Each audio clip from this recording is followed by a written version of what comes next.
with that, I'd be glad to take your questions. Caitlin. Thank you, Sean.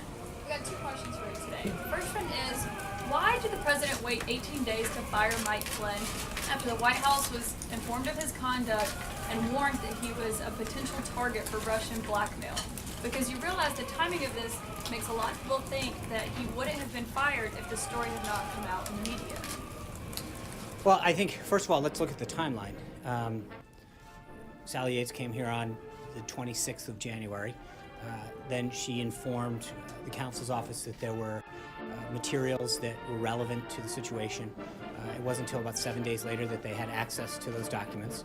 After that time, they did what you should do, frankly, is an element of due process, reviewing the situation. They informed the president right away after they were informed of her giving us a heads up, and ultimately the president made the right decision. But I guess the question, or the point that I would put back on you is, somebody came over, gave us a heads up on a situation, told us there were materials.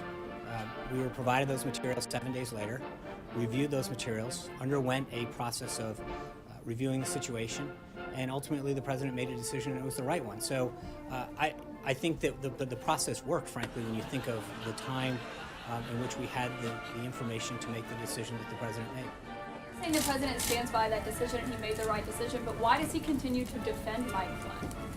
Well, I don't think it's not a question of defending Mike Flynn or not. Hold on. And he should seek immunity. Right. I think Mike Flynn is somebody who honorably served our country in uniform for over 30 years.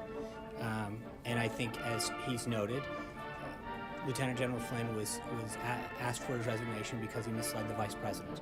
But beyond that, I think he did have an honorable career. He served with distinction in uniform for over 30 years, and the president does not want to smear a good man. Role at the White House in those 18 days, was he still fulfilling his normal national security advisor duties? I'm not going to get back into it. I will say, as I mentioned, the time. Worrisome that he was still doing that when he was a potential target of Russian blackmail?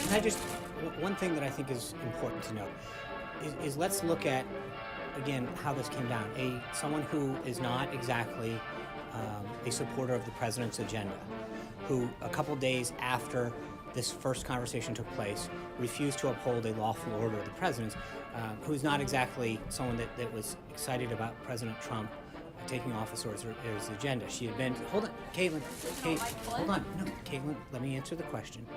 She had come here, given a heads up, told us there were materials, and at the same time, we did what we should do. Just because someone comes in and gives you a heads up about something and says, I want to share some information, it doesn't mean that you immediately jump the gun and go take an action.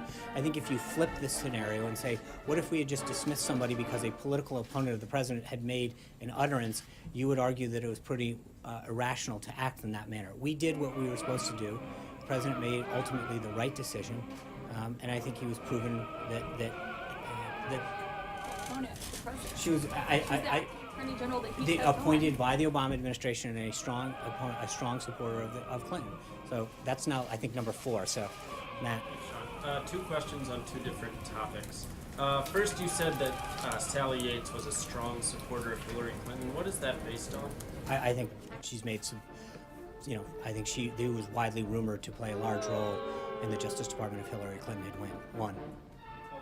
Thank you guys very much. Have a great day.